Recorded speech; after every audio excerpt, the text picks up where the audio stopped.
अब मैं क्या करता हूँ, मैं यहाँ से कोई भी एलिमेंट उठा लेता हूँ। जैसे मान लो अगर मैंने 1 3 उठा लिया, अगर मैंने 1 3 उठा लिया तो वैसे ही बराबर ही आता है, बट फिर भी अगर हम एक बार करके दिखा दें तो कोई हर्ज नहीं।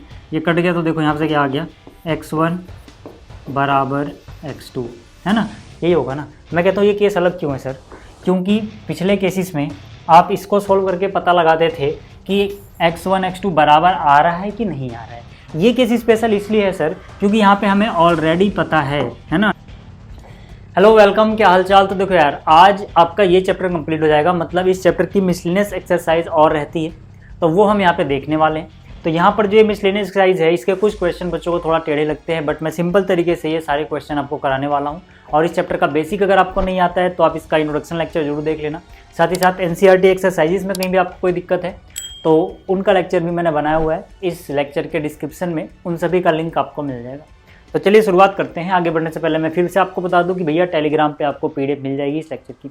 तो क्वेश्चन नंबर 1 जो है, पहले इसको समझो, है ना। और मैं ये मान के चल रहा हूँ कि आपने, है ना, बेसिक सीखा हुआ है इस चैप्टर का, तभी आप मिसलेनियस एक्सरसाइज ट्राई कर रहे हो, है ना। अगर आपको बेसिक नहीं आता तो मिसलेनियस एक्सरसाइज सॉल्व करने का ट्राई भी मत करना, है ना। पहले आप बेसिक सीख लेना, उसके बाद यहाँ पे आना। यहाँ पे क्या कह रहा है, show that the function f R to this set defined by this is 1 1 and onto function. मतलब क्या है कि हमें एक फंक्शन दिया गया है, इसको हमें 1 1 ऑन टू शो करना है। ठीक है, फंक्शन कहाँ से कहाँ तक डिफाइंड है, अगर आप इस पे यहाँ पे एक बार नजर डालें तो यहाँ पर इसके डोमेन में क्या है, सेट ऑफ रियल नंबर्स। ठीक है, इसका जो कोडोमेन है वहाँ पे क्या आ रहा है, वहाँ पे आ रहा है एक्स रियल नंबर होना चाहिए, लेकिन ऐसा रियल नंबर जो -1 से बड़ा है और 1 से छोटा है ना। ये इसका डोमेन, ये इसका कोडोमेन। ठीक है, अब यहाँ पे फंक्शन की डेफिनेशन जो हमें दी गई है ना, जरा ध्यान से देखो। फंक्शन की जो डेफिनेशन दी गई है एफ ऑफ एक्स, वो कितनी है सर, वो यहाँ पे है x divide by 1 plus mod x. ठीक है, तो अगर आपने इस लेक्चर का बेसिक देखा हुआ है तो मैंने आपको 1 1 ऑन टू कैसे प्रूव करते हैं या चेक करते हैं ये बताया हुआ है ना। अगर मैं यहाँ पे 1 1 इसको प्रूव करना चाहता हूँ तो मैं क्या बोलूँगा, for all x1 x2 belongs to domain वाला सेट क्या है, आर, लेट, है ना, यही करते थे, पहला स्टेप हमारा ये होता था, लेट एफ ऑफ x1 बराबर एफ ऑफ x2, है ना। मैंने आपको 1 1 की डेफिनेशन बताई थी कि अगर x1 x2 जो इसके डोमेन में हो, एफ ऑफ x1 बराबर अगर है, आपको मान लो कहीं से दिख रहा है कि एफ ऑफ x1 बराबर अगर आ जाए एफ ऑफ x2 के, तो x1 x2 भी बराबर होने चाहिए। अगर है तो 1 1 है, नहीं आया तो 1 1 नहीं है, यही तरीका बताया था। तो उस तरीके से अगर हम चेक करें सर, है ना, तो यहाँ पे क्या आएगा, देखो अगर आप x पुट करते हो इसके डोमेन में तो आपको ये मिलता है। अगर आप x1 पुट करोगे तो जहाँ जहाँ पे x नजर आ रहा है उसको x1 से रिप्लेस कर दोगे, है ना, सीधी सी बात है। तो यानी कि एफ ऑफ x1 क्या हो जाएगा, एफ ऑफ x1 हो जाएगा x1 divide by 1 plus mode के अंदर क्या है x1 बराबर, यहाँ पे क्या आ जाएगा x2, क्योंकि हम x2 पुट कर रहे हैं, है ना, इसमें, तो यहाँ पे क्या आएगा x2 divide by 1 plus mode के अंदर x2। ठीक है, अब अलग अलग केस बनाएंगे, है ना, अलग अलग केस में सॉल्व होगा भैया, क्योंकि मोड को आप कब किस तरह से ओपन करोगे उसके हिसाब से यहाँ पे अलग अलग केस बनेंगे, है ना। अब जरा ध्यान से देखना, मैं यहाँ पे बात करता हूँ फर्स्ट केस की, यानी केस नंबर 1। ठीक है, जो फर्स्ट केस है इसमें मान लेते हैं कि जो x1 है ना, जो x1 है वो बड़ा है या बराबर है 0 से, एंड जो x2 है ये भी बड़ा है या बराबर है 0 से। अब याद रखो यहाँ पे कि अगर x1 बड़ा है बराबर है 0 से, तो जो मोड है ना, देखो मोड में आपने मोड की डेफिनेशन पढ़ी हुई ना, मोड x का क्या मतलब है भाई, कि या तो ये x के साथ ओपन होगा या ये माइनस x आएगा। ठीक है, x साथ कब ओपन होता है, जब ये ग्रेटर देन इक्वल टू 0 होता है। अलग से माइनस साइन कब आता है, जब ये लेस देन 0 होता है। ये हमने पढ़ा हुआ है, है ना, क्लास 11 में पढ़ा हुआ, उससे पहले भी बहुत सारे बच्चों ने पढ़ा हुआ इस चीज़ को। तो यहाँ पे मैं क्या करने वाला हूँ कि भाई अगर यहाँ पे x1 भी 0 या पॉजिटिव है, x2 भी 0 या पॉजिटिव है, नेगेटिव मतलब इनमें से कोई नहीं है, तो मोड सीधा सीधा हट जाएगा, x1 के साथ ओपन होगा। यानी ये कैसे ओपन होगा, ये कुछ इस तरह से आएगा, है ना। यहाँ पर ये आएगा x1 divide by 1 plus x1 बराबर, है ना। अब x2 भी देखो नेगेटिव नहीं है, तो ये कैसे ओपन होगा, ये कैसे ओपन होगा सर, ये ओपन होगा इस तरह से। x2 तो क्या ठीक है, मोड में था ही नहीं, नीचे है मोड में, तो यहाँ पे आ जाएगा 1 प्लस x2। यहाँ तक बात समझ में आ रही है। इसको सॉल्व करोगे x1 बराबर x2 आ जाएगा, है ना। क्या करके देख लो, है ना। इसको इससे मल्टीप्लाई करोगे x1 plus x1 x2 is equal to, इधर मल्टीप्लाई करोगे x2, हालांकि करने की जरूरत भी नहीं है, अगर आप देखना चाहें तो भाई सेम एक्सप्रेशन है, बस जहाँ जहाँ इसमें x1 है वहाँ वहाँ उसमें x2 है और दोनों चीज़ें बराबर आ रही हैं, है ना। तो ऐसा तो नहीं है कि किसी का स्क्वायर लगा कुछ लगा हुआ है ना, ऑड पावर है तो वैसे ही बराबर ही आता है। बट फिर भी अगर हम एक बार करके दिखा दे तो कोई हर्ज नहीं। ये कट गया तो देखो यहाँ से क्या आ गया, x1 बराबर x2, है ना। तो फंक्शन 1 1 हो गया, लेकिन अभी ये पूरा सवाल नहीं हुआ है। क्यों? क्योंकि हमने उन्हीं x के लिए चेक किया है जो यहाँ पे कंडीशन लगा रखी है, यानी कि केस 1 के लिए तो ये 1 1 हो गया, है ना। तो हम क्या बोलेंगे, हम बोलेंगे फंक्शन इज 1 1, लेकिन कब 1 1 फॉर केस फर्स्ट, यानी फर्स्ट केस के लिए तो भैया, है ना, फर्स्ट केस के लिए तो फंक्शन 1 1 हो गया। अब हम सेकंड केस भी बनाएंगे। क्यों? क्योंकि यार देखो, मुझे दिखाना है जितने भी x हैं इसके डोमेन में, यानी रियल नंबर में, सबके लिए। अब जब रियल नंबर में आप देखोगे तो या तो रियल नंबर 0 होगा, या 0 से बड़ा होगा, या 0 से छोटा होगा। यहाँ पे रियल नंबर 0 के लिए भी चेक हो गया और 0 से बड़े जो रियल नंबर है उनके लिए भी चेक हो गया, लेकिन अभी कुछ चीज़ें बची हुई हैं, है ना, उनको देखते हैं केस 2 में। तो यहाँ पे अगर मैं केस 2 की बात करूँ, है ना, यहाँ पे अगर मैं केस 2 की बात करूँ सर, है ना, केस नंबर सेकंड, ठीक है, सेकंड केस की बात करूँ। सेकंड केस का मतलब क्या है सर, कि चलो मान लेते हैं कि x1 भी नेगेटिव है, लेस देन 0 है, एंड जो x2 है वो भी लेस देन 0 है। अब अगर ऐसा है तब ये मोड कैसे चालू होगा, तब ये मोड कैसे ओपन होगा, है ना, ये कैसे होगा। तब यहाँ पे क्या लगेगा sir, x1 divide by 1 minus x1, और यहाँ पे क्या आएगा, x1 divide by 1 minus x2, है ना। कैसे यहाँ से, ठीक है। इसको मैं ना एक काम करता हूँ, इसको इक्वेशन 1 बोल देता हूँ। ऐसे अगर आप लिख देना, आपको बार बार लाइन उतारनी पड़ेगी। ये इक्वेशन 1 है, ठीक है। यहाँ पर मैंने कहा था कि भाई यही में तो आप देख रहे हो, है ना। यहाँ पे क्या बोलोगे, ठीक है, यहाँ पे ऐसे लिख दो कि भैया जो हम कर रहे हैं ना, है ना, हम कर रहे हैं वो क्या है, ऐसे लिख दो, पुट x1 जो कि ग्रेटर देन है x2 इन 1, ठीक है। तो आपको ये मिलेगा। ऐसे यहाँ पे आप क्या बोलोगे, यहाँ पर कह रहे हो केस 2 का मतलब क्या है कि आप पुट कर रहे हो कुछ ऐसे x जो x1 भी छोटा हो, ये भी छोटा हो, कहाँ पे सर, इन इक्वेशन 1, ठीक है। तो 1 में अगर आप पुट करोगे, 1 देखो ये रहा, यहाँ पे x1 आप नेगेटिव पुट कर रहे हो। अगर ये नेगेटिव पुट करोगे तो मोड माइनस का तो ओपन होगा, यानी कि नीचे आएगा 1 माइनस x1, जो कि यहाँ पे आपको नजर आ रहा होगा। और यहाँ पे x2 भी नेगेटिव है सेकंड केस में, तो यहाँ पर भी ये माइनस का ओपन होगा, यानी नीचे 1 माइनस x2 आएगा। तो यहाँ पर ये आ गया। बात क्लियर हो रही है? इसको सॉल्व कर लो, है ना। इसको सॉल्व करोगे तो जैसे हमने सॉल्व किया था ना, आप करके देख लेना चाहे, है ना। यहाँ पर भी क्या आ जाएगा, x1 इक्वल टू x2 आ जाएगा। सॉल्व कर लेना यार, इतना तो आप कर पाओगे ना। इसको इससे गुणा करना है, इसको इससे गुणा करना है, इसको इससे कट जाएगा वो, है ना, x1 x2 बच जाएगा। तो यहाँ से भी हम बोल सकते हैं कि भैया देखो फंक्शन जो है ना वो 1 1 है, इसकी आँख, फंक्शन इज 1 1, है ना। इन या फोर, इन ज़्यादा रहेगा, है ना, इन केस सेकंड, इन बल्कि लिखते हैं, है ना। केस सेकंड में भी क्या आ रहा है, केस सेकंड में भी फंक्शन 1 1 आ रहा है। अब थर्ड केस लेके बात करते हैं सर, थर्ड केस की बात करते हैं, case number 3, case number third, ठीक है।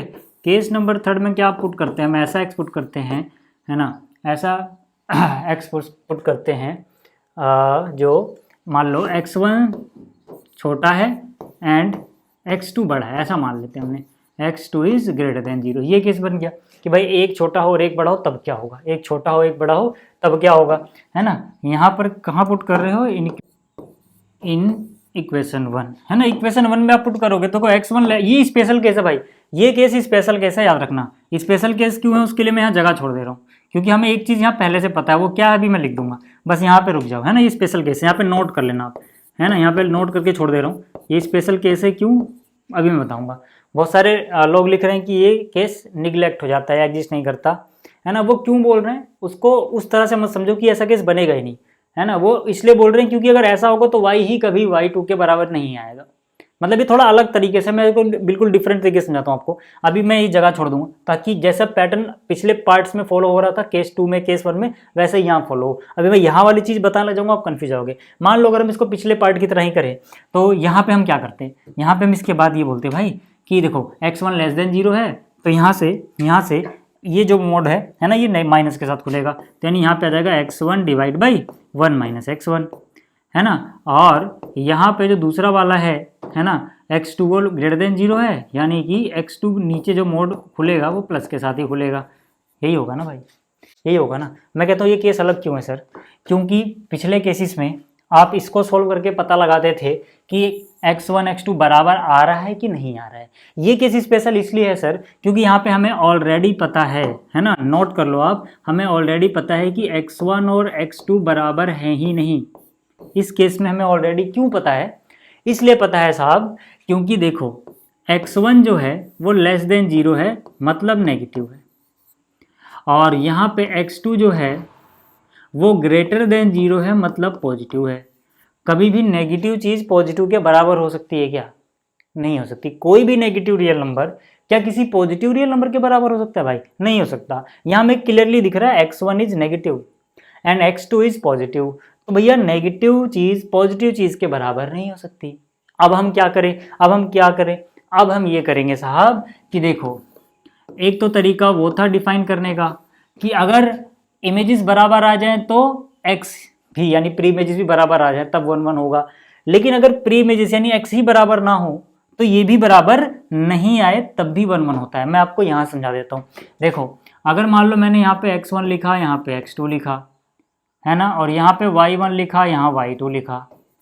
अब अगर मुझे क्लियरली पता हो कि x1 x2 बराबर नहीं है, यानी कि ये पक्का हो गया कि ये अलग अलग चीज़ें हैं, तो अलग अलग चीज़ों का अगर सेम चीज़ आ जाए, यानी कि y1 y2 बराबर हो, सोचो कि y1 क्या आ जाए, बराबर आ जाए y2 के, यानी दोनों सेम चीज़ है, यानी कि यहाँ पे 5 लिखा हुआ है तो समझ लो यहाँ भी 5 लिखा हुआ है, तब तो मतलब दोनों चीज़ें x1 x2 असलियत में ये है, ये कि ये 5 की तरफ ही इशारा कर रही हैं, तो ये मैन ही मन बन जाएगा। लेकिन क्या हो कि अगर ऐसा हो, कि y1 ही y2 के बराबर ना आए, मतलब मान लो इसकी वैल्यू 5 है तो इसकी वैल्यू 5 नहीं कुछ और है, मान लो 6 है, तो भाई अलग लोगों की अलग अलग इमेज है, यानी कि ये 1 1 हो गया। यानी कि जब हमें सीधा सीधा पहले ही ये पता लग जाए कि x1 x2 के बराबर नहीं है, तब आपको देखना होता है कि क्या y1 y2 के बराबर आ रहा है। अगर y1 y2 के बराबर आ गया मतलब दो अलग अलग लोगों ने सेम इमेज दे दी, तो वो मैन ही मन बन जाएगा। लेकिन अगर y1 भी y2 के बराबर नहीं आया तब क्या, तब ये वाला केस बनेगा भाई y1 y2 के बराबर नहीं, अलग अलग होगी, अलग अलग इमेज है, 1 1 है फिर भी। यानी कि यहाँ पे मुझे अब y1 y2 चेक करना पड़ेगा भाई। y1 समझ रहे हो ना, ये f ऑफ x1 यानी कि यही y1 है, और ये f ऑफ x2 यानी ये y2 है। अब ये दोनों बराबर है कि नहीं हमें चेक करना है, तो मैं क्या बोलूंगा भाई, देखो मैं बोलूंगा कि यार यहाँ तो साफ साफ दिख रहा है कि x1 इज नेगेटिव, x1 इतना क्या है, ऐसे आप लिखना मत, मैं आपको समझाने के लिए लिख रहा हूँ, गुलाबी वाला पार्ट ये नेगेटिव है। और अगर मैं नीचे वाला हिस्सा देखूं, इतना क्या है भाई, ये पॉजिटिव है। कैसे पॉजिटिव है भाई, देखो 1 माइनस x1 इज नेगेटिव, यानी कि ये नेगेटिव है, x1 तो नेगेटिव है ना, तो माइनस एक बाहर बैठा हुआ और ये माइनस माइनस क्या हो जाएगा प्लस, तो 1 प्लस समथिंग पॉजिटिव होएगा। बात समझ में आ गई, यानी कि ये पॉजिटिव है। अब अगर मैं पूरे की बात करूं, पूरा मतलब कि अगर मैं इस पूरे फ्रैक्शन की ही बात करूं, ये पूरी फ्रैक्शन अगर मैं देखूं तो ऊपर नेगेटिव बन रहा है न्यूमरेटर, डिनोमिनेटर पॉजिटिव बन रहा है। नेगेटिव बाई पॉजिटिव क्या होता है भाई, नेगेटिव, यानी कि पूरा का पूरा फ्रैक्शन ही नेगेटिव आ गया। यहाँ पे अगर मैं देखूं तो x2 क्या है मेरे पास, पॉजिटिव। कैसे पता लग रहा है, यहाँ से, है ना, x2 पॉजिटिव है तो पॉजिटिव में 1 प्लस करोगे तो अगेन क्या मिल जाएगा आपको, पॉजिटिव। कैसे पता लगा, क्योंकि x2 पॉजिटिव है उसमें 1 है ना। अब अगर मैं टोटल फ्रैक्शन देखूं तो पॉजिटिव बाई पॉजिटिव क्या आएगा, पॉजिटिव आएगा। क्या कभी नेगेटिव पॉजिटिव के बराबर होता है, आप बोलोगे नहीं होता है। अब अगर ये नहीं होता है तो मुझे एक बात बता दो, ये जो चीज़ थी ये क्या था, y1, है ना, इसको अलग से लिखता हूँ, है ना, क्योंकि ये आप फेयर वर्क हो गया, है ना। तो मैं क्या बोलूँगा कि यही बराबर नहीं आ रहा है, क्योंकि नेगेटिव है वो पॉजिटिव है, यानी कि y1 ही बराबर नहीं आया y2 की। तो जब x1 x2 के बराबर नहीं था तो y1 y2 के बराबर नहीं आया, तब भी फंक्शन 1 1 होता है, यानी कि function is 1 1 in case third, है ना, सेम एज केस 4, है ना। अगला केस सेम ही है यार, उसमें क्या करोगे, x1 को पॉजिटिव x2 को नेगेटिव ले लो, वो करके नहीं दिखाना आपको, पूरा सीधा लिख दो केस 4, है ना, केस 4, है ना, सेम एज केस 3, यहाँ पे same as case 3 it is also same case 3 function is 1 1 in case 4। ठीक है, तो हम बोलेंगे from all cases, from all cases function is 1 1 1 1 for all x belongs to real number. मतलब हम किसी भी रियल नंबर के लिए चेक कर ले भाई, सब केस में अलग अलग हमने चेक किया ना कि x यहाँ से है, x वहाँ से, x वहाँ से, x वहाँ से, चारों केसेस में हमें क्या मिल रहा है, फंक्शन 1 1 है। बात समझ में आ गई, बात समझ में आ गई कि फंक्शन 1 1 कैसे हुआ। अब ऑन टू की बात करते हैं, है ना, चेक फॉर ऑन टू, है ना, यहाँ से यहाँ पे आते हैं और हम बोलेंगे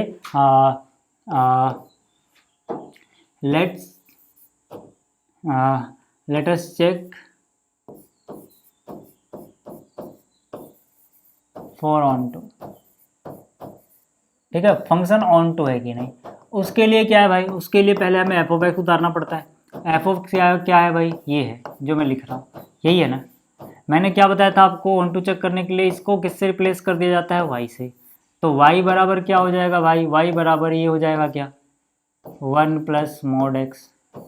अब आपको पता है क्या कि भैया मोड हटाओगे तो मोड किसके साथ ओपन होता है, प्लस माइनस के साथ ओपन होता है, पता है ना। प्लस के साथ कब, माइनस के साथ कब, बस ये सोच लो, है ना, प्लस के साथ कब और माइनस के साथ कब ओपन होगा ये। तो मैं यहाँ पे इसके बाद अगला स्टेप ये बोल सकता हूँ कि यार देखो, है ना, ये y is equal to x divide by 1 plus x open होगा for all x greater than equal to 0 के लिए, है ना। या तो ये प्लस के साथ होगा या फिर y is equal to x divide by 1 minus x, है ना, यानी कि ये माइनस वाला x, है ना। ये कब ओपन होगा, for all x less than 0। यही होगा ना भाई, दो केस यही बनेंगे क्या, ध्यान से देखना, क्या दो केस यही बन रहे हैं क्या, दो केस यही बन रहे हैं क्या, ध्यान से देखना भाई। ठीक है, मैं इसको अलग कलर से लिख कर देता हूँ। एक ये पीले वाला केस, है ना, और एक ये हरे वाला केस। ठीक है, ये दो केस बनेंगे क्या, आप बोलोगे हाँ। ये केस कब, जब x greater than equal to 0 है तब ये प्लस एक्स होगा नीचे, जब x लेस देन 0 है तो ये माइनस एक्स होगा नीचे। बहुत सीधी सी बात है। अब इनको सॉल्व कर लो यार, है ना, इनको सॉल्व कर लो।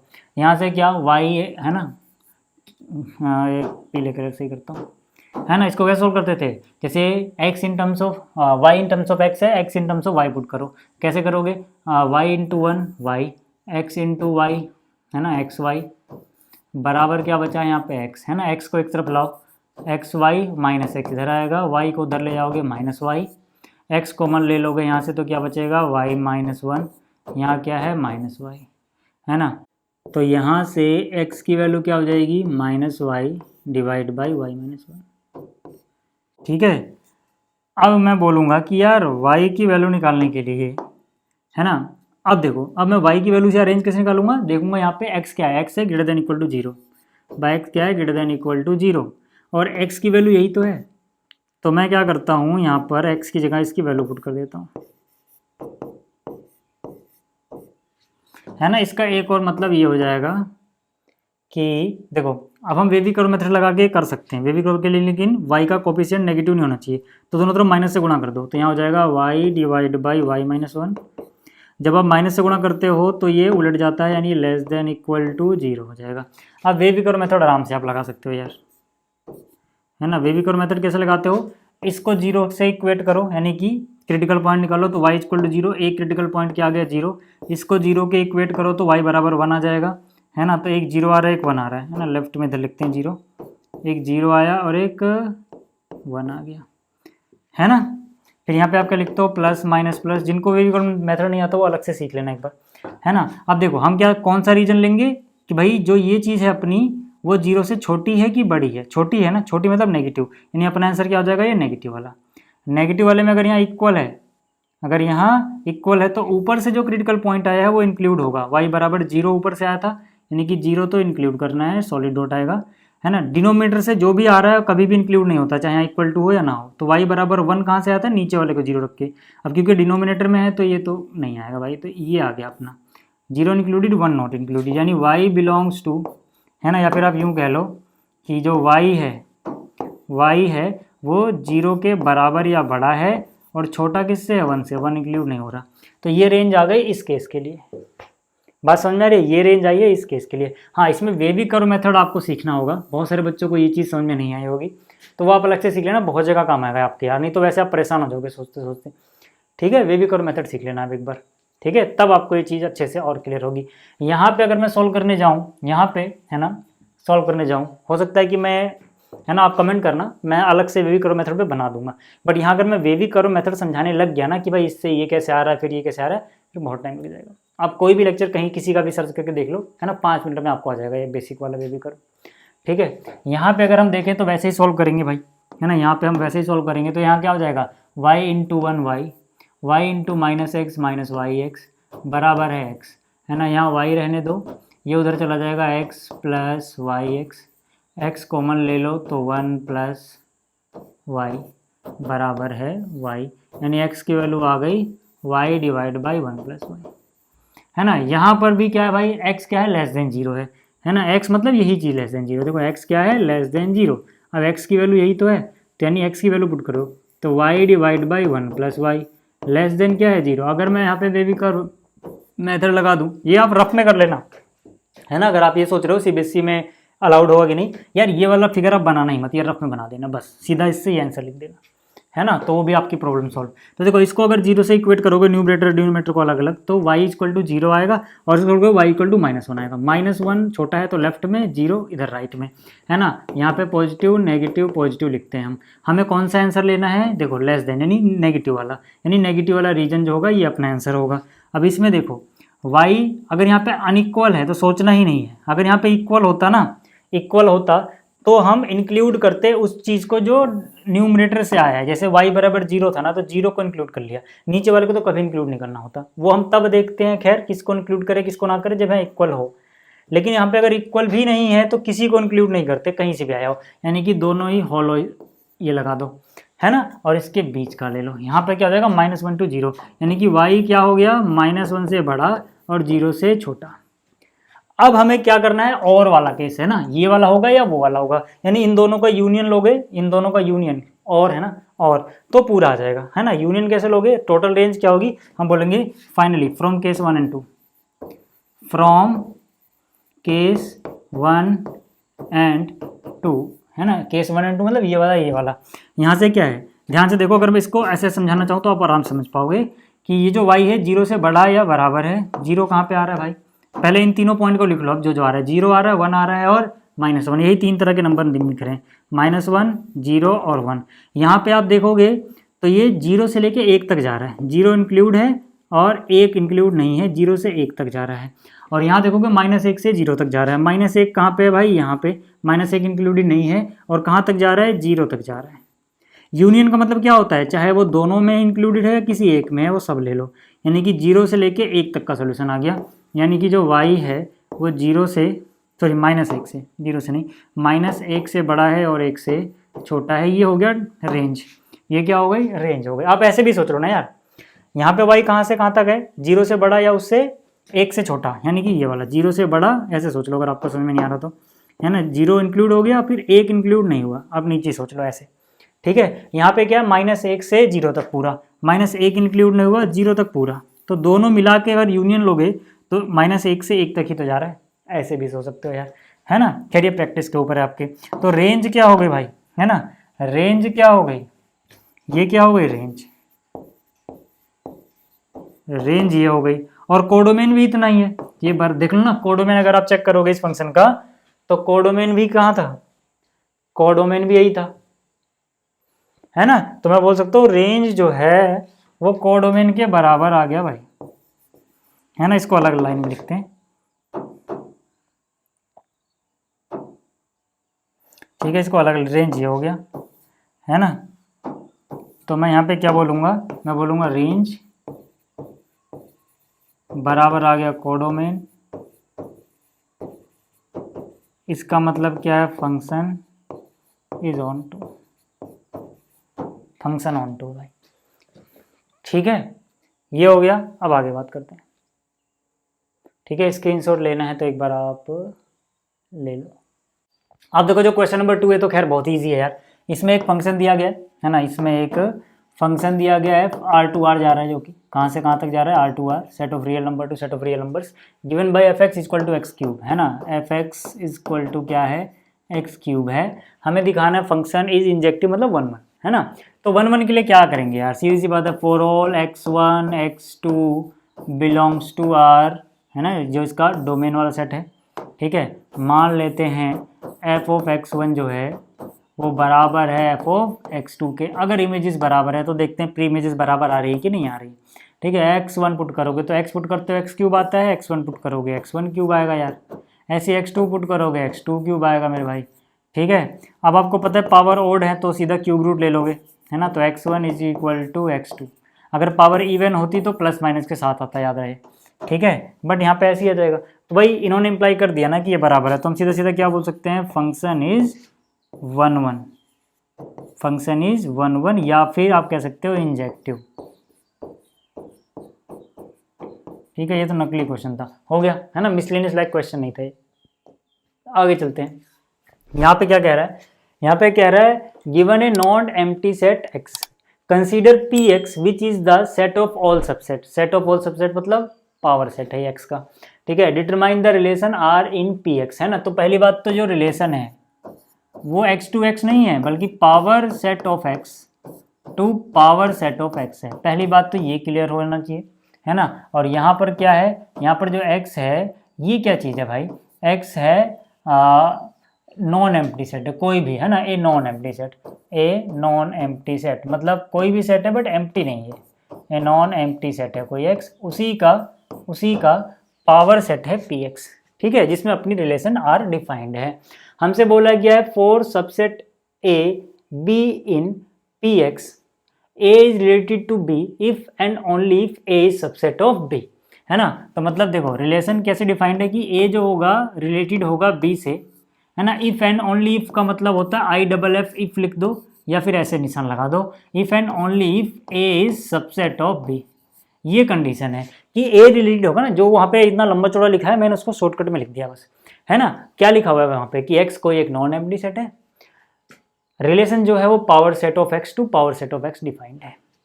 ए रिलेटेड होगा बी से, है ना, ए रिलेटेड होगा बी से अगर ए सबसेट होगा बी का, है ना। और ए और बी कहाँ है, इसी पावर सेट में है ना। ए और बी कहाँ पे बिलोंग करते हैं, है ना। ये देख लो कि जो ए है और बी है ये क्या है भाई, ये बिलोंग कर रहे हैं पावर सेट ऑफ एक्स में से। देखो पावर सेट ऑफ एक्स का मतलब क्या है, सबसेट है एक्स का, यानी कि ये एक सबसेट है एक्स का, ये भी एक सबसेट है ना एक्स का। एक्स के जितने भी सेट होंगे वो पावर सेट के अंदर एक एलिमेंट का ही तो काम करेंगे। समझ में आ रही ना बात, ठीक है। मतलब क्या कि जैसे मान लो एक्स के पास ये एलिमेंट आ गए 1 और 2, ठीक है। तो पावर सेट ऑफ एक्स का क्या मतलब हो जाएगा, पावर सेट ऑफ एक्स का मतलब हो जाएगा कि यहाँ से जितने सबसेट बन सकते हैं, जैसे एक सबसेट बन जाएगा ये, एक सबसेट बन जाएगा ये, एक सबसेट बन जाएगा ये, एक सबसेट एम्प्टी सेट होता है, ठीक है। अब मेरे कहने का मतलब है कि जैसे इसी को मान लो सेट ए लिखा है मैंने, इसको मान लो कि इसी को मैंने सेट बी मान लिया, तो जो सेट ए है वो एक्स का सबसेट है, या तो मैं ऐसे लिखूं, और जो सेट ए है वो पावर सेट ऑफ एक्स का एक एलिमेंट ही तो होगा। सेट ए यानी कि ये वाला पावर सेट का तो एक एलिमेंट है, नहीं एलिमेंट तो बिलोंग करेगा, यानी ए बिलोंग करेगा ना उसको, ऐसे बी भी उसको बिलोंग करेगा। यही कहने का मतलब यार यहाँ पे, है ना, कि जो ए और बी है वो पावर सेट को बिलोंग करते हैं, या फिर यूँ कह सकते हो ए और बी जो है वो एक्स का सबसेट है। एक्स का सबसेट होगा तभी तो पावर सेट के अंदर बिलोंग करेगा, है ना। यही मतलब है, ये खैर समझाने के लिए था बस, ठीक है। अब मेरे कहने का क्या मतलब क्या है कि भैया हमें क्या बोला गया है, हमें दिखाना है कि मतलब बताना है, दिखाना नहीं है, सिर्फ बताना है कि क्या आर इक्विवेलेंस रिलेशन है कि नहीं। चलो पहले चेक करते हैं, है ना, पहले रिफ्लेक्सिविटी चेक कर लेते हैं, रिफ्लेक्सिविटी। तो हम बोलेंगे as every set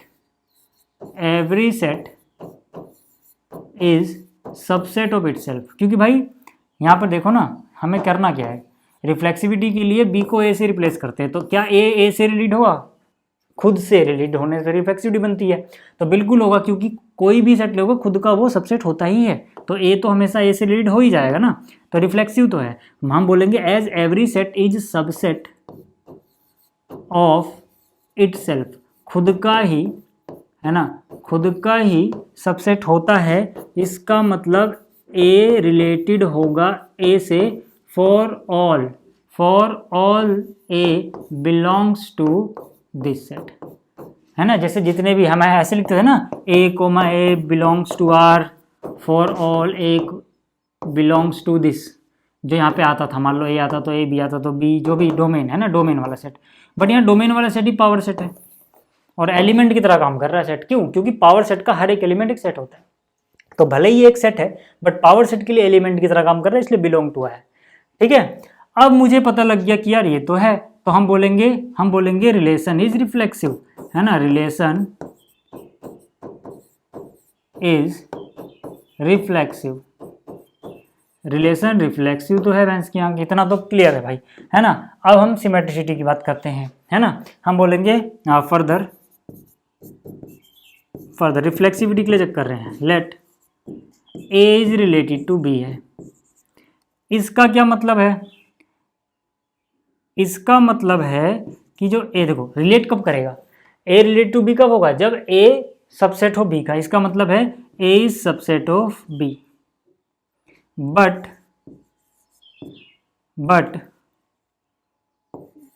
it need not imply that B is also subset of A। मतलब क्या कि अगर A B का सबसेट है तो हमेशा जरूरी नहीं है कि B भी A का सबसेट ही होगा। वो तभी हो सकता है जब A और B बराबर हो, उस केस में तो हो जाएगा जब A और B बराबर हो सबसेट, कि भाई A B का सबसेट और B A का। लेकिन हर केस में तो नहीं होगा ना भाई, हमें एवरी केस के लिए दिखाना होता है। एक केस के लिए भी गलत हुआ तो गड़बड़ा जाएगा मामला, है ना। अगर A B का सबसेट है तो जरूरी नहीं है कि B भी A का सबसेट ही हो। इसका मतलब क्या? इसका मतलब रिलेशन, है ना, रिलेशन इज नॉट सिमेट्रिक, है ना, क्योंकि नॉट आ रहा है भाई, है ना, हमेशा उसका उल्टा होगा, जरूर नहीं है। अब सिमेट्रिक नहीं है तो हमें रिफ्लेक्सिविटी तो खैर चलो चेक कर चुके हैं, ट्रांजिटिविटी चेक भी नहीं करना। क्यों नहीं करना सर? क्योंकि हमसे पूछा ही नहीं था ट्रांजिटिव है कि नहीं, हमसे पूछा था इक्विवेलेंस है कि नहीं। अब इक्विवेलेंस के लिए तो तीनों होना चाहिए था ना भाई, रिफ्लेक्सिव होना चाहिए था, सिमेट्रिक होना चाहिए था, ट्रांजिटिव भी होना चाहिए था। चलो जब तक हमने रिफ्लेक्सिविटी पहले चेक किया कोई बात नहीं, हो गया। सिमेट्रिक नहीं हुआ ना मेरे भाई, तो हम ट्रांजिटिविटी चेक करके भी क्या उखाड़ लेंगे, ट्रांजिटिविटी हो ना हो इक्विवेलेंस तो नहीं बन पाएगा। तो हम बोलेंगे relation is not, relation is, है ना, सीधा यहीं से बोल दो, सो relation is not equivalence, relation is not equivalence. ठीक है, ट्रांजिटिव चेक करने में टाइम मत वेस्ट करना। ये हो गया तीसरा क्वेश्चन, एक मिनट रुक जाओ।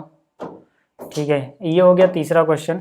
चौथे क्वेश्चन की बात करते हैं, कह रहा find the number of all onto function from the set this to itself. मतलब क्या भाई कि अगर मैं इस सेट को ए बोल दूं ना, मान लो कि ए के अंदर ये एलिमेंट है 1 2 3 dash dash dash dash dash, है ना, ये आगे चलता जा रहा है अप टू एन एलिमेंट है इसके अंदर, है ना। कह रहा है कि एक रिलेशन, नंबर ऑफ फंक्शन पूछा है, रिलेशन नहीं, ठीक है, नंबर ऑफ फंक्शंस, ठीक है, नंबर ऑफ फंक्शन जो ए टू ए हो भाई, ए टू ए मतलब दिस सेट टू इटसेल्फ।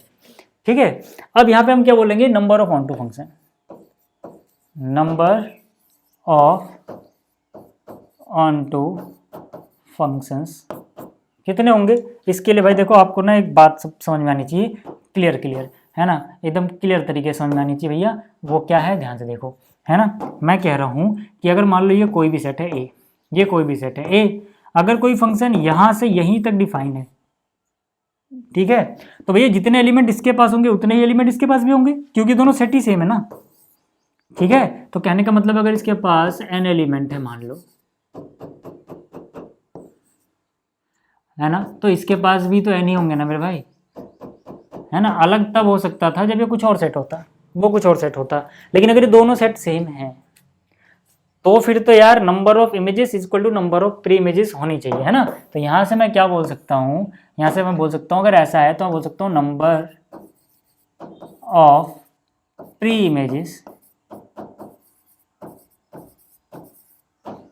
पक्की बात है बराबर होंगी नंबर ऑफ इमेजेस। आप कहोगे सर ऐसा क्यों लिख रहे हो यार आप, मैं कहूँगा देखो ये एक बार मुझे लिख लेने दो फिर समझाता हूँ। ठीक है, यानी कि जितने बंदे यहाँ लिंक हो रहे हैं उतने ही बंदे यहाँ से तीर चला रहे हैं। जैसे यहाँ से अगर 4 बंदों ने तीर चलाया, अगर इसमें 4 ही एलिमेंट हो तो वहाँ 4 बंदों को ही तीर लगना चाहिए, है ना, क्योंकि यहाँ पे कोई बंदा छूटना नहीं चाहिए। अगर यहाँ से कोई बंदा छूट गया तो फंक्शन ऑन टू नहीं होगा, है ना। यहाँ पे मैं क्या बोलूंगा, ध्यान से देखना, नंबर ऑफ, है ना, also function is onto,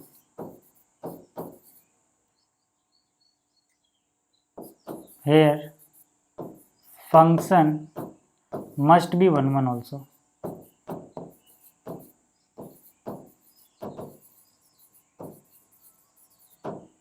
ठीक है, फंक्शन को 1 1 भी होना ही पड़ेगा। क्यों भाई, क्यों होना पड़ रहा है? क्योंकि देखो वहां पे जितने लोग हैं, 1 मिनट अलार्म बज रहा है, ठीक है, वहां पे जितने भी लोग हैं सबको जाके तीर लग रहा है, सब किसी ना किसी की इमेज बनेंगे, तभी ये फंक्शन ऑन टू होगा। लेकिन दिक्कत ये है कि जितने एलिमेंट यहाँ है उतने ही यहाँ पर भी हैं, और यहाँ का हर एक बंदा केवल एक तीर चला सकता है। सोचो अगर वहां पे 5 बंदे तो यहाँ भी 5 ही बंदे होंगे, और यहाँ पे हर एक बंदा एक तीर चला सकता है, यानी 5 बंदे 5 तीर चलाएंगे, और 5 को लगना चाहिए, यानी कि हर बंदा अलग अलग को तीर मारेगा तभी तो ऐसा होगा। अगर 5 बंदों में से किन्हीं भी 2 ने भी अगर किसी एक को तीर मार दिया, अब कोई अकेला बंदा एक से ज्यादा तीर नहीं छोड़ सकता है, तो कोई ना कोई वहां छूट जाएगा। समझ में आ रही मेरी बात? इसीलिए कि अगर ये ऐसा फंक्शन आपको दिखे जिसमें जहां पे यहाँ पे डोमेन में जितने एलिमेंट हो, को डोमेन भी उतने ही एलिमेंट हो, और ये फंक्शन ऑन टू होना चाहता है तो इसको 1 1 भी होना पड़ेगा। बात समझ में आ गई? और अगर ये 1 1 होना पड़ेगा तब तो नंबर ऑफ ऑन टू, मतलब फंक्शन चाहे 1 1 बोलो ऑन टू बोलो, कितने हैं निकालने आसान है। कैसे? सोचो ना यार, सोचो। अब निकालने आसान क्यों है मैं समझा देता हूँ, है ना। क्योंकि देखो जैसे 1 अगर किसी को तीर मारना चाहता है, यानी 1 किसी को अपनी इमेज बनाना चाहता है, तो 1 के पास कितनी चॉइसेस हैं, चाहे 1 को मार दे, 2 को मार दे, 3 को तीर मार दो, या n को मार दो, टोटल जितने भी एलिमेंट, मतलब सबको ये किसी एक को उनमें से तीर मार सकते हैं। इसके पास n चॉइसेस हैं, इसके पास कितनी चॉइसेस हैं, n। काम खत्म हो गया? नहीं। परमुटेशन कॉम्बिनेशन में याद है ना, हमने पढ़ा था, है ना। मान लो 1 ने इसको तीर मार दिया, अब 2 के पास कितनी चॉइसेस बची? टोटल चॉइसेस n थी, एक तो इस पे कब्जा कर लिया 1 ने, इस 2 के पास n से एक कम चॉइस बची, यानी इसको तीर मारने के कितने तरीके हो जाएंगे? n-1। मान लो इसने तीर मार दिया इसको, तो टोटल n में से 2 लोग कम हो गए हैं, वो किसी ना किसी की इमेज बन चुके हैं भाई, है ना। 3 जो है वो किस पे तीर मार सकता है? जो भी बचे हैं उनमें से। ऐसे करते करते करते करते लास्ट में क्या आ जाएगा? लास्ट में आ जाएगा 3 गुणा में 2 गुणा में 1, है ना। और ये क्या होता है? ये होता है n फैक्टोरियल, यानी कि total number of onto function बोल लो कितने बनेंगे? n factorial. याद रखना, मैं सीधा सीधा बात बोल रहा हूँ आपको, है ना, कि अगर नंबर ऑफ एलिमेंट यहाँ पे जितने हैं उतने ही नंबर ऑफ एलिमेंट यहाँ पे हैं, और फंक्शन अगर ऑन टू है तो उसे 1 1 होना ही पड़ेगा, यानी कि नंबर ऑफ 1 1 फंक्शन बोलो, ऑन टू फंक्शन बोलो, दोनों ही इतने आएंगे इस केस में। ठीक है, बात क्लियर हो गई क्या यहाँ तक? ये था चौथा क्वेश्चन। 5वें की बात करते हैं मैथ्स की। ये बहुत आसान क्वेश्चन है, दिखने में लंबा चौड़ा लग रहा है, ठीक है। यहाँ पे क्या है, ध्यान से देखो, यहाँ पे कह रहा है let A equal to this, यानी कि एक सेट ए है भाई, है ना। एक सेट ए है जिसके पास ये सारे एलिमेंट है, एक सेट बी है जिसके पास ये एलिमेंट है ना। और हमसे बोला गया है कि भैया देखो 2 फंक्शन है अपने पास, एफ की बात कर लो चाहे आप जी की बात कर लो, है ना, दोनों ही set A to B defined है, दोनों ही set A to B defined है। मैं उतार नहीं रहा, आप उतार भी लेना कि ए में कौन से एलिमेंट है, बी में कौन से एलिमेंट है, मैं थोड़ा टाइम बचा रहा हूँ वो जगह भी, ठीक है। यहाँ पे क्या कह रहा है कि एफ ऑफ एक्स इस तरह से डिफाइंड है ना। एफ ऑफ एक्स कैसे डिफाइंड है भाई? एफ ऑफ एक्स में आ रहा है f of x equal to x square minus x, ठीक है, for x belongs to A. जाहिर सी बात है यार, डोमेन से ही तो बिलोंग करेगा, ठीक है। एंड जी एक्स कैसे डिफाइंड है फिर भाई? यहाँ पे देखो जरा, है ना, जी एक्स कैसे डिफाइंड है? जी एक्स कैसे डिफाइंड है? जी एक्स डिफाइंड है 2 टाइम्स, है ना, मोड के अंदर है वो एक्स -1/2 और बाहर है -1।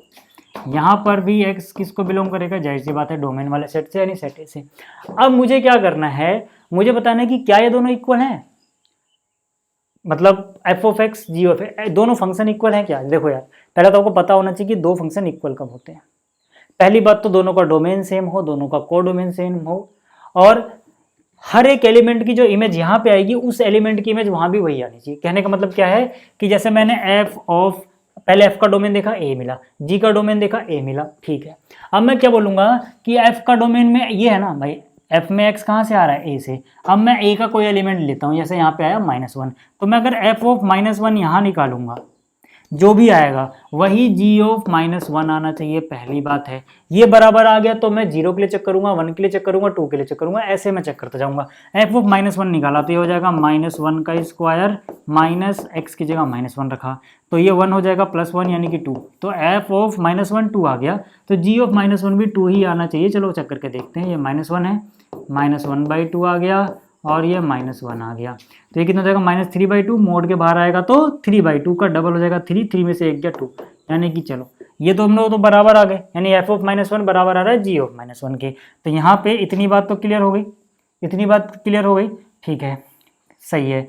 अब मैं चेक करूंगा कि क्या f ऑफ 0 है ना, अगला जो इसके डोमेन में है, बराबर आ पा रहा है क्या g ऑफ 0 के। चलो चेक कर लेते हैं। तो यहाँ पे f ऑफ 0 कितना है भैया, f ऑफ 0 मतलब यहाँ 0 पुट कर दोगे, 0 का स्क्वायर 0 -0 0 आ जाएगा यार, सीधा सीधा। यहाँ पे 0 पुट करोगे तो ये कितना हो जाएगा 0 0 -1/2, मोड लोगे तो 1/2 का डबल 1 1 -1 0, ये भी 0 आ गया। ऐसे ही मैं चेक करूँगा 1 पे 2 पे, है ना, f ऑफ 1 चेक कर लूँगा मैं, है ना, और g ऑफ 1 चेक कर लूँगा मैं, g ऑफ 1 चेक कर लूँगा मैं।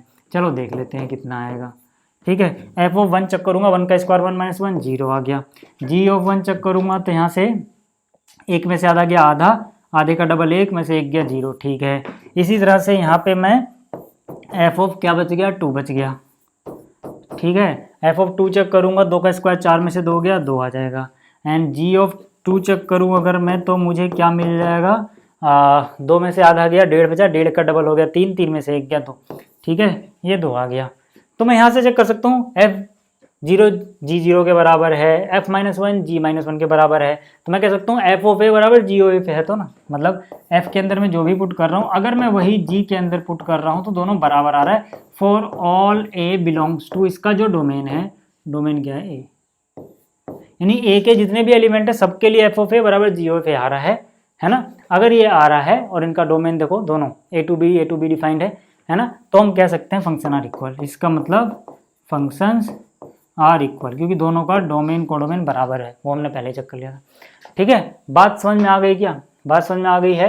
तो अगला क्वेश्चन देखो, क्वेश्चन नंबर 6। क्वेश्चन नंबर 6 में क्या कह रहा है, कह रहा है ए में ये एलिमेंट आ रहे हैं, तो नंबर ऑफ रिलेशन जो कि इसको और इसको कंटेन करें, और वो रिलेशन रिफ्लेक्सिव हो, सिमेट्रिक हो, लेकिन ट्रांजिटिव ना हो।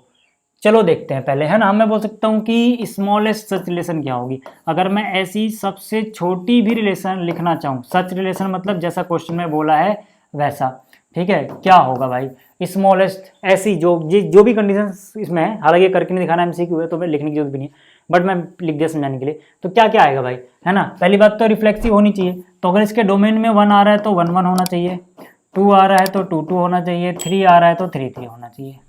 कैसे पता लग रहा है कि वो डोमेन में आ रहा है, क्योंकि इस सेट के अंदर वो डिफाइंड है, तो मतलब this set to this set है, डोमेन वाला सेट भी वही है, कोडोमेन वाला भी वही है। दूसरी बात क्या है भाई कि कम से कम ये 1 2 और 1 3 कंटेन करना चाहिए, 1 2 कंटेन करना चाहिए, 1 3 कंटेन करना चाहिए। तो देखो यार इसके पास 1 1 2 2 3 3 है, यानी इनका डबलेट है, तो रिफ्लेक्सिव तो हो गई, तो ये रिलेशन रिफ्लेक्सिव तो हो गई। सिमेट्रिक बनाते हैं, है ना, ये तो खुद ही के उल्टे होते हैं, 1 2 का उल्टा लिखना पड़ेगा कम से कम यहाँ पे 2 1, और 1 3 का उल्टा 3 1, कम से कम इतना लिखना पड़ेगा मुझे, है ना। सिमेट्रिक भी हो गई, है ना, ये रिलेशन सिमेट्रिक भी हो गई। ये ट्रांजिटिव नहीं है भाई, आपको दिख रहा होगा साफ साफ कि ये रिलेशन ट्रांजिटिव नहीं है अभी, है ना, ये रिलेशन ट्रांजिटिव तो नहीं है, ठीक है ना। जैसे ये 2 पे खत्म हुआ बट 2 से शुरू हुआ, है ना, तो ये 3 पे खत्म हुआ, वो 3 पे खत्म 3 से शुरू हुआ, है ना। जैसे यहाँ पे देखो 1 3 है, और ये क्या है 3 3 है, 3 3 कॉमन हो गया, 1 3, चलो 1 3 तो है, और चेक करते हैं क्योंकि हमें ट्रांजिटिव नहीं होना है, ये दिखाना है। यहाँ से देखो, ठीक है, 3 1 है और 1 2 है ना, तो ये 3 1 1 1 हो गया, ठीक है, ये 1 1 हो गया, लेकिन 3 2 है क्या इसमें, 3 2 नहीं है ना, तो ट्रांजिटिव तो नहीं है भाई, ठीक है, ठीक है। तो ये R1 हो गई। अब सोचो अगर मैं इसके जैसे कोई और रिलेशन बनना चाहूँ जो इस कंडीशन को सेटिस्फाई करती हो, तो भाई क्योंकि ये स्मॉलेस्ट रिलेशन है ऐसी, मतलब इतना तो आएगा ही आएगा, है ना, इतना तो आएगा ही आएगा। क्या मैं कुछ और जोड़ सकता हूँ, जैसे मान लो क्या क्या बच गया ना, भाई देखो ए टू ए मतलब this set to this set है ना, 1 2 3 से रिलेशन कहाँ से जा रही है, 1 2 3, तो टोटल 3 एलिमेंट 3 गुणा 3 9 एलिमेंट हो सकते हैं, है ना, ए क्रॉस ए में, है ना। अगर मैं ए क्रॉस ए की बात करूँ जिसका रिलेशन एक सबसेट होती है, उसमें टोटल 9 एलिमेंट हो सकते हैं। 9 में से 1 2 3 4 5 6 7 मैंने लिख दिए हैं। क्या क्या लिख दिया मैंने, 1 1 लिख दिया, ठीक है, 1 2 लिख दिया है, ठीक है, 1 3 नहीं लिखा, एक तो 1 3 बचा है, 1 3 बचा हुआ है, ठीक है, नहीं 1 3 भी लिख दिया है ना, 1 3 भी लिख दिया है। 2 की बात करो, 2 1 लिख चुका हूँ क्या मैं इसमें, 2 1 लिख चुका हूँ, हाँ 2 3 लिख चुका हूँ क्या, 2 2 लिख चुका हूँ, हाँ 2 3 लिख चुका हूँ क्या, 2 3 2 3 2 3 नहीं लिखा, एक तो ये बचा हुआ है 2 3 लिखने को, 3 1 लिख चुका हूँ, हाँ 3 2 लिख चुका हूँ, नहीं 3 2 नहीं लिखा मैंने, बस ये दो चीज़ें नहीं लिखी हैं। अब इन दोनों में से अगर कोई भी मैं ऐड कर दूं R2 में, भाई नहीं तो R1 के सेम ही तो है, तो अगर मैं 2 3 ऐड करता हूँ, 2 3 ऐड करते मुझे इस सिमेट्रिक तो बनाना ना, इसका उल्टा 3 2 भी ऐड करना पड़ जाएगा। अब 3 2 ऐड कर दूंगा तो और तो कुछ है नहीं, यूनिवर्सल रिलेशन बन गई इसकी, भाई 9 एलिमेंट हो गए, 9 के 9 डाल दिए हमने, है ना, क्योंकि एक क्रॉस ए का ही तो सबसेट होती है। तो सबसे बड़ा क्या हो सकता है, जब एक क्रॉस ए में जितने भी एलिमेंट है सब आ जाएं, एक क्रॉस ए के बाकी 7 आ गए थे, यही 2 रह रहे थे। अब ये मैं सोचना, मैं कह रहा हूँ कि एक क्रॉस में यही 2 आएंगे, मैं कह रहा हूँ इन 7 के अलावा 2 एलिमेंट रह गए थे। जब ये यूनिवर्सल रिलेशन बन जाएगी तो ट्रांजिटिव भी हो जाएगी भाई, चाहे आप चेक कर लेना। तो मतलब ये तो अपने काम की नहीं है, क्योंकि और इससे बड़ी रिलेशन कोई बन नहीं सकती भाई, यूनिवर्सल रिलेशन से बड़ी क्या बनेगी, एक रोसे के बराबर आ गए, उससे बड़ी क्या बनेगी। तो ये तो अपने काम की है नहीं, और जो अपने काम की थी वो सबसे छोटी थी, यानी इससे छोटी कोई नहीं बन सकती, इससे बड़ी कोई नहीं बन सकती, ये भी नहीं बन सकती। तो बस एक ही रिलेशन ऐसी है जो इसको सेटिस्फाई कर रहा है, तो हमारा ऑप्शन ए सही हो जाएगा। ठीक है, आगे अगर हम बात करें तो फिर से, है ना भैया, देखो पहली बात तो याद रखना है, इस केस में ये चीज़ मदद करती है कि जो रिलेशन होती है वो सबसेट होती है एक रोसे का, या फिर इक्वल भी हो सकता है, याद रखना। अब क्योंकि ए के पास 3 एलिमेंट है तो एक रोसे में 3 गुणा 3 यानी 9 एलिमेंट हो सकते हैं।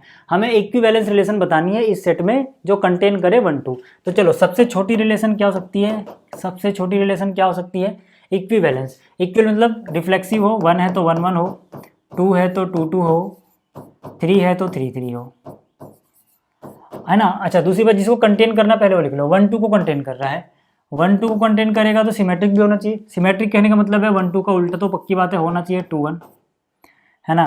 और अगर ये 2 2 आ गया तो 1 1 हो गया। और कुछ देखो, और कुछ देखो, है ना, जैसे 1 पे ख़त्म थे, 1 से शुरू तो 1 2 होना चाहिए, 1 2 मौजूद है ना। और और भी कहीं भी देख लो, अरे 2 पे ख़त्म या 2 से शुरू, है ना, जैसे 1 2, ये 2 पे ख़त्म तो ये भी तो 2 से शुरू हो रहा है, 2 2 2 2 हो गया तो 1 2 होना चाहिए, ठीक है।